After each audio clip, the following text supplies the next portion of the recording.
আ এই কুত্তা, এভাবে আওয়াজ না করে ওয়াশরুমে ঢুকে গেলি কেন? আমি তো তোর ওয়াশরুমটা ইউজ করছিলাম নাকি? বাহ, বেশ ভালোই বড় হয়ে গেছিস তুই। অনেকদিন পর তোকে এই অবস্থায় দেখলাম। ভালোই বড় হয়েছিস দেখছি। নোংরা কথা না বলে যা তো এখান থেকে। সমস্যা কি তোর?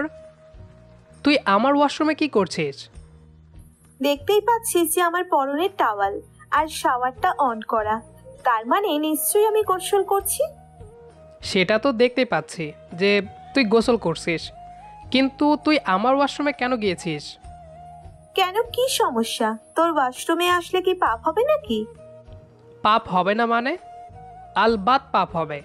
তোর কি নিজের রুম নেই, নাকি তোর রুমে ওয়াশরুম নেই? আমার রুমও আছে আর আমার ওয়াশরুমও আছে, তাও আমি তোর ওয়াশরুমে ইউজ করব। কিন্তু আমি ইউজ করতে দেব না। বের হ আমার ওয়াশরুম থেকে, এখনই বের হ বলছি। একটা লাথি মারবো কিন্তু বললাম। টাওয়াল পরে আমি কিভাবে বের হব? হ্যাঁ, এখানে আমি ছাড়া তো আর কেউ নেই, আর আমি তো তোকে এইভাবে দেখেই নিলাম, তাহলে আমার সামনে লজ্জা কিসের? আচ্ছা তুই যা, আমি 10 মিনিটের মধ্যে কাপড় পরে বের হচ্ছি। প্লিজ 10টা মিনিট দে আমাকে। 10 মিনিট? আচ্ছা ঠিক আছে, যা, দিলাম তোকে 10 মিনিট। তাড়াতাড়ি বের হও, আমি গোসল করব। তোর ইচ্ছে হলে কিন্তু তুই আমার সাথে জয়েন করতে পারিস। ও আচ্ছা, তাই নাকি? তাহলে দাঁড়া, আসছি আমি। এই কথা বলে স্বামী দ্রুত পায়ে হেঁটে আবারও ওয়াশরুমের দরজার কাছে যেতে লাগলো। স্বামীকে এভাবে আসতে দেখে সূচি তাড়াতাড়ি দরজার সিটকানি লাগিয়ে দিল। ওপাশ থেকে স্বামী বারবার দরজা খোলার জন্য বলতে লাগলো। এদিকে সূচি হাসতে হাসতে বলল যে সে দরজা খুলবে না। সূচি আর স্বামী হচ্ছে একে অপরের চাচাতো ভাই বোন। ছোটবেলায় স্বামীর বাবা মা দুজনেই একটা কার অ্যাক্সিডেন্টে মারা গেছিল। তারপর থেকেই সূচির বাবা মাই স্বামীর সব দায়িত্ব নিয়েছিল। স্বামীর পড়াশোনা থেকে শুরু করে সব রকম দায়িত্ব সবসময় সূচির বাবা মা পালন করেছে। কিছুদিন আগে যখন সূচির জন্য একটা সম্বন্ধ এসেছিল, তখন স্বামী নিজে থেকেই তার চাচা চাচিকে সূচিকে ভালো লাগার কথাটা বলে দিয়েছিল। প্রথম প্রথম সবাই একটু ঝামেলা করলেও পরবর্তীতে সবাই সূচি আর স্বামীর সম্পর্কটা মেনে নেয়। তখন থেকেই কথা হচ্ছে ওদেরকে বিয়ে দিয়ে দেওয়া হবে। তাই এখন সূচি আর স্বামীর সম্পর্কে এরকম দুষ্টুমি লেগেই থাকে। গোসল শেষ করে সূচি যখন দরজা খুলে বের হলো, তখন স্বামী তাড়াহুড়ো করে আবারও সূচিকে ওয়াশরুমের ভেতরে নিয়ে গিয়ে দরজাটা বন্ধ করে দিল। তারপর সূচিকে বলল, এতবার করে ডাকলাম, তুই দরজা কেন খুললি না? দরজা খুললে কি করতি তুই, তা কি আমি জানি না ভেবেছিস? তাতে কি হয়েছে? আমি শুধু তোর সাথে একসাথে গোসল করতাম, আর মাঝে মাঝে একটু দুষ্টুমি করলে না হয় করতাম। সর এখান থেকে। এত কিসের তারা তোর? বাবা তো বলেছে কয়েকদিনের মধ্যে আমাদের বিয়ে দিয়ে দেবে। বিয়ের পর যত ইচ্ছে একসাথে গোসল করিস। বিয়ের পর কি খালি একসাথে গোসল করব? বিয়ের পর তো বারবার তোকে গোসল করার অবস্থায় নিয়ে যাব। ইস, কি নোংরা তুই! কিসব কথা বলিস? মুখে কি কিছুই আটকায় না? অন্ততপক্ষে তোর সামনে তো আমার মুখে কিছুই আটকায় না। কেন কেন? আমার সামনে অবশ্যই মুখে লাগাম দিবি। তোর সামনে কোনো কথা আটকে রেখে বা মুখে লাগাম দিয়ে কোনো লাভ নেই আমার। উল্টো এটা আরও ক্ষতি। ক্ষতি কিভাবে? কারণ তোর সামনে যদি আমি আমাকে সম্পূর্ণভাবে এক্সপ্রেস করতে না পারি, তাহলে তো তুই আমাকে ভালোবেসে আনন্দ পাবি না। কি বললি? ভালোবেসে আনন্দ পাবো না মানে? শোন, প্রতিবার মিলনের সময় তোকে এটা মন থেকে ফিল করাবো যে আমি তোকে ভালোবাসি। আর আমার এরকম বেলাগাম কথাবার্তাতেই তুই তো বুঝতে পারবি যে তোর প্রতি আমার ভালোবাসাটা ঠিক কতটা গভীর। তাই না? বেশি পেকে গেছিস তুই। যাকে ভালোবাসা হয় তার সামনে লজ্জা রাখতে নেই, তাকে শুধু ভালোবাসতে হয়। হ্যাঁ হ্যাঁ বুঝলাম, এখন আমাকে যেতে দে, ছাড় আমাকে। কোনো কিছু না করে ছাড়ার জন্য কি ধরেছি নাকি? এই ভালো হচ্ছে না কিন্তু, বলে রাখলাম। কি হচ্ছে জানি না, কিন্তু এটা জানি যে আজকে তোর ঠোঁটের মিষ্টি না পেলে আমার দিনটা ভালো যাবে না। স্বামী প্লিজ এখান থেকে বের হই, তারপর দিই। তোকে আমি চিনি না ভেবেছিস? এখান থেকে বেরোলেই তুই এক দৌড়ে পালিয়ে যাবি, তখন আমার মিষ্টি পাওয়া হবে না। না না, সত্যি বলছি, আজকে মিষ্টি দিব। এত কথার দরকার নেই, আমি নিজের মিষ্টি নিজেই নিয়ে খেতে পারি। এই কথা বলে স্বামী সূচির ঠোঁটে একটা কিস করে দিল। সূচি প্রথমে স্বামীর পিঠে হাত দিয়ে চর কিল দিচ্ছিল, কিন্তু পরে নিজেই স্বামীকে আরও কাছে টেনে নিল। স্বামী সূচিকে আরও কাছে টেনে নিয়ে সূচির ঠোঁটে, ঘাড়ে, গলায় কিস করতে লাগলো। এতে সূচি আরও বেশি করে স্বামীর স্পর্শ পাওয়ার জন্য আকুল হয়ে উঠতে লাগলো। এমন সময় বাইরে থেকে সূচির মা সূচির নাম ধরে ডেকে উঠল। সূচির মায়ের গলার আওয়াজ পেতেই সূচি আর স্বামী দুজনে চমকে গেল। তারপর একে অপরকে ছেড়ে দিয়ে স্বামী চুপ করে দাঁড়িয়ে রইল, আর সূচি ওর মায়ের কথার জবাব দিতে লাগলো। সূচি, এই সূচি, কতক্ষণ লাগে তোর গোসল করতে? এই তো মা, হয়ে গেছে, আসছি আমি। তাড়াতাড়ি বের হ। এই স্বামীটা যে এসে কোথায় গেল, এখনো ভাত খায়নি ছেলেটা। চিন্তা করো না মা, ওর যা খাওয়ার ও তা খেয়ে নিয়েছে। কি যে বলিস তুই, তোর কথার আদি অন্ত খুঁজে পাই না আমি। বাদ দাও, তুমি বুঝবে না মা। তোদের এইসব আজগুবি কথাবার্তা বোঝার দরকারও নেই আমার। যেটা বললাম সেটা কর। তাড়াতাড়ি বের হয়ে এসে স্বামীকে ভাত দে। ঠিক আছে, তুমি যাও। তারপর সূচির মা চলে গেল। এবার স্বামী সূচিকে আরও শক্ত করে জড়িয়ে ধরে নিজের কাছে টেনে নিল। এদিকে সূচি বারবার বেরোনোর জন্য চেষ্টা করে যাচ্ছে, কিন্তু স্বামী সেদিকে পাত্তা না দিয়ে সূচির ঠোঁটে আবারও ঠোঁট লাগিয়ে দিল। সূচি এবার স্বামীকে নিষেধ করল না, কারণ সূচি জানে ও যতই মানা করুক স্বামী ওকে এখন ছাড়বে না। তাই সূচি নিজেও স্বামীর ডাকে সাড়া দিতে লাগলো। একটু পর সূচি ওয়াশরুম থেকে বেরিয়ে গেল, আর স্বামী গোসল করতে লাগলো। সূচি বেরিয়ে গিয়ে স্বামীর জন্য ভাত বেড়ে দিল। তারপর সূচি আর স্বামী একসাথে বসে দুপুরের ভাত খেয়ে নিল। কয়েকদিন পরে সূচির বাবা ওদের কিছু আত্মীয় স্বজনদের ডেকে একসাথে বসে সূচি আর স্বামীর বিয়ের দিন ঠিক করলো। বিয়ের জন্য সবাই যখন শপিং করতে গেল, তখন সূচি আর স্বামী দুজনেই শপিং মলের ওপরতলায় আলাদাভাবে শপিং করতে গেল। সাদা রঙের একটা শার্ট দেখে সূচি স্বামীকে বলল, এই স্বামী, দেখ তো এই শার্টটা সুন্দর না? সূচি, আমরা এখানে বিয়ের শপিং করতে এসেছি, তাই পাঞ্জাবি বা শেরওয়ানির সেট দেখ। তাতে কি হয়েছে? পাঞ্জাবি বা শেরওয়ানি তো বাবা মাই পছন্দ করে কিনে নেবে। তুই আর আমি না হয় একটু আলাদাভাবে শপিং করলাম। বাবা, তোর তো দেখছি অনেক শখ। আচ্ছা ঠিক আছে, এই শার্টটা সত্যিই সুন্দর। সত্যি তোর পছন্দ হয়েছে? তোর পছন্দ অলওয়েজ অনেক সুন্দর, তাই আমার পছন্দ না হয়ে উপায় নেই। তার মানে তুই কি বলতে চাইছিস তুই খুব ভালো আর খুব সুন্দর? অবশ্যই, আমি ভালো ছেলে। আহ, কত যে ভালো ছেলে জানা আছে আমার। এখন এটা একটু ট্রাই কর, রুম থেকে পরে আয় তো। তারপর স্বামী শার্টটা নিয়ে চলে গেল ট্রায়াল রুমে ট্রাই করতে, আর সূচি স্বামীকে বাসঘরে উপহার দেওয়ার জন্য একটা স্পেশাল গিফট খুঁজতে লাগলো। অবশেষে স্বামী সাদা শার্টটা পরে সূচির সামনে আসলো। সূচি স্বামীকে দেখে অনেক খুশি হলো। তারপর স্বামী সূচির জন্য একটা শাড়ি কিনে নিল। এছাড়াও ওরা সবাই মিলে বিয়ের জন্য অনেক অনেক শপিং করলো। তারপর সবাই মিলে বাসায় গেল। বাসায় যাওয়ার পর স্বামী ক্লান্ত হয়ে বিছানায় গা এলিয়ে দিল। স্বামী ওভাবেই বিছানায় শুয়ে শুয়ে সূচিকে ডাকতে লাগলো, সূচি, এই সূচি, কোথায় তুই? একটু এদিকে আয় তো। তোর কি হলো রে, এভাবে চেঁচাচ্ছিস কেন? আর কয়েকদিন পর আমি তোর স্বামী হব, আমাকে একটু তো সম্মান দিতে পারিস নাকি? কাকে সম্মান করব? তোকে সম্মান করব আমি? স্বপ্নে দেখ। হ্যাঁ, স্বপ্নই তো, শুধু সম্মান নয়, কত কিছুই দেখি। এখন এসব না বলে কিসের জন্য ডাকলি সেটা বল আগে। আমি ডেকেছি একটা দরকারে। হ্যাঁ, তো সেই দরকারটা কি সেটা তো বল। আমার খুব মাথা ব্যথা করছে রে, একটু আমার মাথায় হাত বুলিয়ে দে আর আমার মাথার চুলগুলো টেনে দে, আমি একটু ঘুমাবো। এখন দিতে হবে? কেন, এখন কি তুই ব্যস্ত? তেমন ব্যস্ত না, তবে বিয়ের শাড়িগুলো একটু গায়ে জড়িয়ে দেখছিলাম। বাদ দে, তুই আমার কোলে মাথা রাখ, আমি তোর মাথায় হাত বুলিয়ে দিচ্ছি। ঠিক আছে। তারপর সূচি গিয়ে স্বামীর বিছানার ওপর উঠে বসল আর স্বামী গিয়ে সূচির কোলে মাথা রাখল। সূচি আস্তে আস্তে স্বামীর মাথায় হাত বুলিয়ে দিতে লাগলো।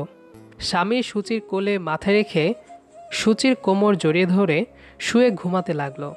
এভাবেই দুজনের মধ্যে আন্ডারস্ট্যান্ডিং তৈরি হতে হতে ওদের বেশ কিছুদিন কেটে গেল।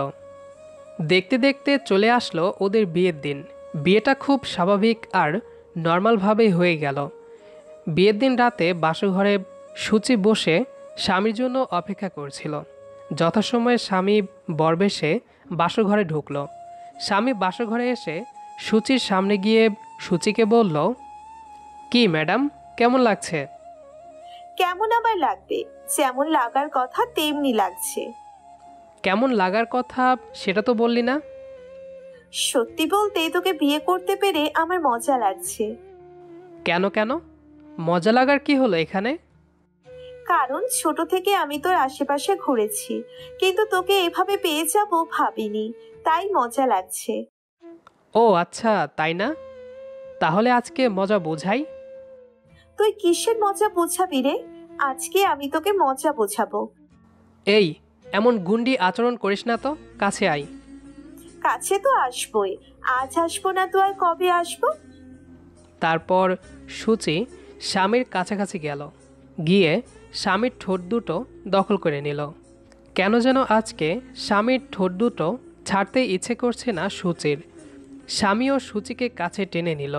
স্বামী আস্তে আস্তে সূচির পিঠে আর কোমরে হাত বোলাতে লাগলো। তারপর একটানে সূচির শাড়িটা খুলে নিল স্বামী। আস্তে আস্তে ওরা হারিয়ে গেল ভালোবাসার রাজ্যে। পরের দিন সকালবেলা সূচির ঘুম ভাঙলো আগে। ঘুম ভাঙার পর সূচি খেয়াল করলো ওর বুকে ভারী একটা কিছু অনুভব হচ্ছে।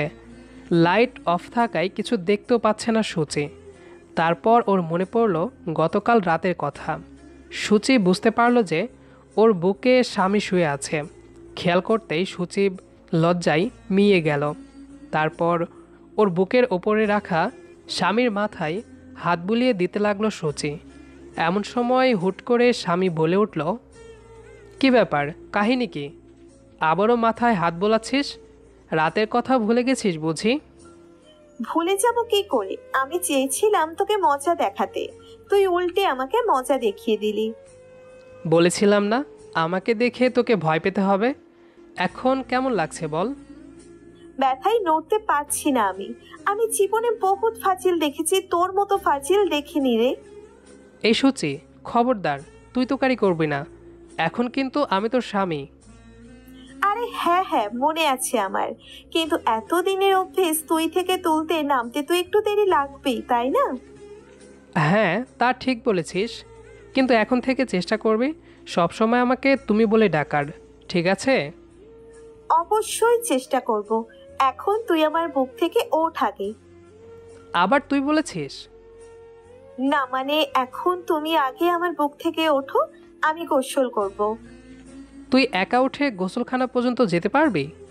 আবার একা একা গোসল করতে পারবি? আরে পারবো পারবো। তুই মানে মানে তুমি সরো তো।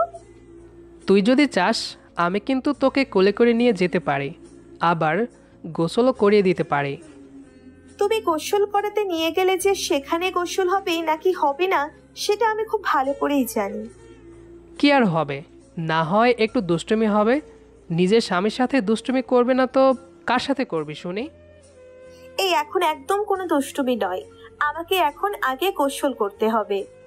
তোকে কি করতে হবে সেটা আমি ভালো করে জানি, চল আমার সাথে। এই কথা বলে স্বামী বিছানা থেকে নিচে নামলো। তারপর সূচিকে কোলে করে উঠিয়ে নিয়ে গোসলখানার দিকে চলে গেল। গোসলখানায় গিয়ে স্বামী সূচির সাথে দুষ্টুমি শুরু করে দিল। প্রায় 1 ঘন্টা সময় ধরে ওরা দুষ্টুমি করে গোসল করলো। তারপর আবার স্বামী সূচিকে কোলে তুলে নিয়ে গেল রুমে। তারপর সূচি আলমারি থেকে কয়েকটা শাড়ি বের করলো। শাড়ি বের করে সূচি বুঝতে পারছিল না যে কোন শাড়িটা আজকে পরলে ভালো হবে। এজন্য সূচি স্বামীকে জিজ্ঞেস করলো, এই শোনো, দেখো তো এই সবগুলো শাড়ির মধ্যে থেকে কোন শাড়িটা পরলে আজকে ভালো লাগবে। আজকে তো বিয়ের পরের দিন, আজকে লাল রঙের মধ্যে কিছু একটা পরো। এই, তুমিও আমাকে তুমি বললে? আহা, শুনতে কত সুন্দর লাগলো। এখন থেকে তুমিও আমাকে তুমি বলবে, বুঝতে পেরেছো? আচ্ছা আচ্ছা, ঠিক আছে, আমিও না হয় তুমি বলেই ডাকবো। এখন এই নাও, এই শাড়িটা পরে ফেলো। এমন ভাবে বলছো যেন শাড়ি পরা মানে দুধ ভাত খাওয়া। শাড়ি পরা একটা আর্ট, বুঝেছো, যেটা সবাই পারে না। তুই তো পারিস, তাহলে তুই পরে ফেল। বললাম না, শাড়ি পরা একটা আর্ট যা সবাই পারে না, এমনকি আমি নিজেই পারি না। এই, তুই মেয়ে নাকি অন্য কিছু? এখনো শাড়িটাও পরতে পারিস না? আমি মেয়ে নাকি সেটা তো কালকে রাতেই বুঝেছিস, তাহলে এখন আবার জিজ্ঞেস করার কি আছে? এই যে দেখ, আমি কিন্তু ক্যাজুয়ালি কথাটা বলেছিলাম, কিন্তু তুই ব্যাপারটাকে দুষ্টুমির দিকে ইঙ্গিত করছিস। পরে যদি আবার গোসল করার অবস্থা হয় তাহলে আমি দায়ী না। এই না না, এখন আর কোনো দুষ্টুমি নয়, আর গোসল করতে পারবো না এখন। হ্যাঁ, তাহলে এটাই মনে রাখিস, আর দুষ্টুমি দেখে ইঙ্গিত করবি না, নইলে কিন্তু এখন কপালে শনি আছে। আচ্ছা আচ্ছা, বুঝতে পেরেছি তো আমি। এখন নে, শাড়িটা পরিয়ে দে। আমি কিভাবে শাড়ি পরাবো? আমি কি এসব পারি নাকি? কিভাবে পরাবে মানে? ইউটিউব কিসের জন্য আছে? ইউটিউব দেখে দেখে আমাকে শাড়ি পরিয়ে দাও। আয় আয়, এদিকে আয়, আমিই পরিয়ে দিচ্ছি। তারপর স্বামী সূচির কোমরের পেটিকোটের ফিতা ধরে টেনে সূচিকে নিজের কাছে নিয়ে আসলো। তারপর ইউটিউব দেখে দেখে সূচিকে শাড়ি পরিয়ে দিল স্বামী। স্বামীর এরকম কর্মকাণ্ড দেখে সূচি অনেক মজা পাচ্ছিল। সত্যি বলতে সূচি জানে কিভাবে শাড়ি পরতে হয়, শুধু শাড়ির কুচিটা নিজে নিজে ধরতে পারে না। তবুও স্বামীর হাতে শাড়ি পরার জন্য সূচি মিথ্যা কথা বলল। ঠিক বিয়ের পরের দিন স্বামীর সাথে এরকম রোমান্টিক সময় কাটানোর স্বপ্ন কোন মেয়ে না দেখে। সূচিও নিজের স্বামীর সাথে এরকম রোমান্টিক একটা সময় কাটানোর জন্যই মিথ্যা বলল। কিন্তু অবশেষে যখন দেখতে পেল যে স্বামী কিছুতেই শাড়ি পরাতে পারছে না, কিন্তু এদিকে ওদের এখন ঘরের বাইরে যাওয়ার সময় হয়ে গেছে, তখন সূচি বাধ্য হয়ে স্বামীর হাত থেকে শাড়ির কুচিটা টান দিয়ে নিয়ে নিল। তারপর নিজে এক এক করে শাড়ির কুচি ভাঁজ করতে লাগলো। ভাঁজ করে সূচি স্বামীকে বলল, বলদ কোথাকার, এতক্ষণ লাগে একটা শাড়ি পরাতে? তো আমি কি জীবনে কাউকে শাড়ি পরিয়েছি যে আমি এত সহজে শাড়ি পরাতে পারবো?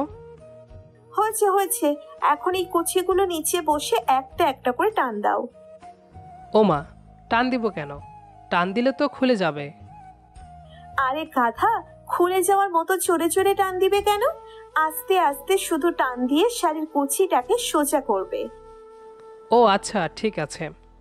এই যে দেখো, এবার হয়েছে? মোটামুটি হয়েছে, একেবারে আহামরি সুন্দর হয়নি। একেবারে আহামরি সুন্দর আমার লাগবেও না প্রিয় বউ।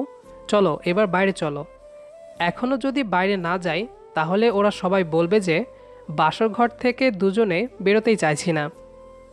এটা তো সত্যি কথা, আমি তো সত্যিই বাসর ঘর থেকে বের হতে চাইছি না। সূচি দেখ, তুই যদি এরকম দুষ্টুমির ইঙ্গিত দিস পরে কিন্তু নিজেই বিপদে পড়বি। সরি সরি, আমার মনে ছিল না। চল চল, আমরা দুজন নিচে যাই। আবার তুই করে বলছিস? তো কি করব বল, তুই নিজেও তো তুই করেই বলছিস। ওহো, হ্যাঁ তাই তো। আচ্ছা ঠিক আছে, চলো আমরা দুজনে নিচে যাই। তারপর স্বামী সূচির হাত ধরে নিজেদের ঘর থেকে বের হয়ে নিচে গিয়ে সবার সাথে বসলো। নিচে যাওয়ার সাথে সাথেই সূচিদের ভাবি সম্পর্কিত যত মহিলারা আছেন সবাই এসে সূচিকে নিয়ে গেল। আর এদিকে স্বামী বসে রইল ভাই আর বন্ধুদের মাঝে। স্বামীর বন্ধুরা স্বামীকে নিয়ে অনেক মজা নিল। বাসরের পরের দিন বলে কথা, কেউ কি আর এই সময় নতুন দম্পতির সাথে মজা করা নিয়ে কোনো রকম ছাড় দেয়? সবাই মিলে বেশ খুশিতেই ওদের এই দিনটা কেটে গেল। তারপর বেশ কিছুদিন ওদের হাসি খুশিতে কাটতে লাগলো। একদিন স্বামী সূচিকে নিয়ে বাইরে বেড়াতে গেল। বাইকের ওপর বসেছিল স্বামী আর সূচি। স্বামীর পিঠে মাথা দিয়ে সূচি চোখ বন্ধ করে বাইকের বাতাস গায়ে লাগাচ্ছিল। এমন সময় স্বামী সূচিকে বলল, কিরে সূচি, তুই কি ঘুমিয়ে গেলি? আরে না, ঘুমাইনি, আমি শুধু চোখ বন্ধ করে আছি। বাইকের বাতাসে চোখটা বন্ধ করে রাখতে ভালো লাগছে আমার। খেয়াল রাখিস, আবার ঘুমিয়ে পড়িস না যেন, তাহলে কিন্তু পড়ে যাবি। পড়ে গেলেই বা কি হবে বলো? কিছু হওয়ার আগেই তো তুমি পাগল হয়ে যাবে। সূচি, রাস্তায় উঠে কিন্তু এসব কথা বলতে নেই। গাড়ি ঘোড়া রাস্তা, কখন কি হয়ে যায় আল্লাহ জানেন। আরে যা, কিচ্ছু হবে না। আল্লাহ যদি কপালে না রাখেন তাহলে অ্যাক্সিডেন্ট কখনোই হবে না। সেটা সবাই জানে, কিন্তু রাস্তায় উঠে এসব অ্যাক্সিডেন্টের কথা মুখে আনতে নেই। তাহলে নিজের কাছেই নিজের আতঙ্কটা বাড়তে থাকে আর হুট করেই অ্যাক্সিডেন্ট হয়ে যায়। আমি এসব মানি না। যা হওয়ার তা তো হবেই। তাহলে বললে সমস্যা কি? ধুর, তোর সাথে প্যাচাল পাড়াটাই আমার ভুল। এখন বল, তুই কি এখন বাসায় যাবি নাকি আরো ঘুরবি? না, আগে চল একটু নদীর পাড় থেকে হেঁটে আসি। কথাটা শেষ করার আগেই সূচিদের বাইকটা অ্যাক্সিডেন্ট করলো। সূচি যখন কথা বলছিল তখন স্বামীর পুরো মনোযোগটাই ছিল সূচির দিকে। তাই কখন যে হুট করে সামনে থেকে একটা অটো চলে এসেছে সেটা স্বামী খেয়াল করতে পারেনি। খেয়াল করতে না পারায় কথা বলতে থাকার সময়ে ওদের অ্যাক্সিডেন্ট হয়ে গেল। স্বামী আগেই সূচিকে সাবধান করেছিল যেন অ্যাক্সিডেন্টের কথা বলে নিজেদের মনোযোগ নষ্ট না করে। রাস্তায় মনোযোগ না দিয়ে গাড়ি চালালে এভাবেই অমনোযোগী হয়ে অ্যাক্সিডেন্ট হয়ে যায়। এজন্য স্বামী বারবার সূচির কথাগুলোকে এড়িয়ে যাচ্ছিল। কিন্তু এখন আর কী লাভ? ওদের এভাবে হুট করে অ্যাক্সিডেন্ট হয়ে যাওয়াতে স্বামী অনেক ভয় পেয়ে গেল। সূচি তো অ্যাক্সিডেন্টের জায়গাতেই জ্ঞান হারিয়েছে, আর স্বামীর পা অনেকটুকু কেটে গিয়ে রক্ত পড়ছে। স্বামী নিজের দিকে খেয়াল না করে সূচির জন্য হাউমাউ করে কাঁদছে। সূচির কিছু হয়ে গেলে স্বামী কখনোই নিজেকে ক্ষমা করতে পারবে না। অবশেষে একজন লোক এসে ওদেরকে হসপিটালে নিয়ে গেল। তারপর ডাক্তাররা সূচিকে নিয়ে গিয়ে দুটো ইঞ্জেকশন দিল আর স্বামীর কাটা জায়গাতেও ড্রেসিং করে দিল। স্বামীর ড্রেসিং করা শেষ হলেই স্বামী গিয়ে সূচির পাশে বসে পড়ল। সূচিকে ঘুমের ইঞ্জেকশন দেওয়া হয়েছে। সূচি এখন ঘুমাচ্ছে। সূচির তেমন কোনো জায়গা কাটেনি, কিন্তু হাতের দিকে বেশ কিছুটা জায়গার চামড়া উঠে গেছে। সেদিন প্রায় 2 ঘন্টা পরে সূচির জ্ঞান ফিরেছিল। তারপর সেদিন রাতে ওরা দুজন নিজেদের বাসায় গেছে। ওরা বাসায় যাওয়ার পর ওদের দুজনের এই অবস্থা দেখে সূচির মা তো অনেক ভয় পেয়ে গেছিল, কিন্তু তারপর স্বামী সবাইকে সামলে নিয়ে ব্যাপারটা ধামাচাপা দিয়েছে। তারপর স্বামী সূচিকে নিয়ে ঘরে গেল। গিয়ে সূচিকে বলল, এখানে বস, আস্তে আস্তে বসবি। আমার পায়ে ব্যথা নেই, তাই আমার বুঝতে কোনো সমস্যা হবে না। কিন্তু তোর তো পা কেটে গেছে, তাই তোকে আমার এত কেয়ার করতে হবে না। আগে নিচে আসতে এসে এখানে বস। ছেলেদের হাজার ব্যথা লাগলেও তারা তাদের ব্যথা কখনো কারোর সামনে প্রকাশ করে না। ছেলেরা সবসময় স্ট্রং হয়। ইস, তখন যে কেন আমি এত কথা বলছিলাম। আমি এত কথা না বললে তোর মনোযোগ অন্যদিকে যেত না, আর না আজকে এরকম অ্যাক্সিডেন্ট হতো। যা হয়ে গেছে তা তো আর বদলানো যাবে না, তাই না? তাই এসব নিয়ে ভেবে কোনো লাভ নেই। তুই এখানে বসে রেস্ট কর। তুইও আমার সাথে বস, আমি তোর বুকে মাথা রেখে একটু ঘুমাবো। আচ্ছা দাঁড়া, আমি আসছি। তারপর স্বামী গিয়ে 1 বোতল পানি এনে ওদের বিছানার পাশের টেবিলে রাখল। তারপর গিয়ে সূচির পাশে শুয়ে পড়ল। সূচিও স্বামীর বুকে মাথা রেখে চোখ বন্ধ করে ঘুমিয়ে গেল। আসলে বাইক অথবা যে কোনো রকম যানবাহনে উঠে ড্রাইভারের সামনে বারবার অ্যাক্সিডেন্টের কথা বললে তার ভেতরের ভয়টা বেড়ে যায় আর সে অমনোযোগী হয়ে পড়ে। অমনোযোগী হয়ে পড়াতে হুট করেই অ্যাক্সিডেন্ট হয়ে যায়। তাই আমাদের উচিত রাস্তাঘাটে চলার সময় সবসময় সাবধানে থাকা আর ড্রাইভারের মনোযোগ কোনোভাবেই নষ্ট না করা। গল্পটি কেমন লেগেছে সেটা অবশ্যই কমেন্ট করে জানাবেন। দেখা হবে আবারও নতুন কোনো গল্প নিয়ে। সে পর্যন্ত আমাদের সাথেই থাকবেন। ধন্যবাদ সবাইকে।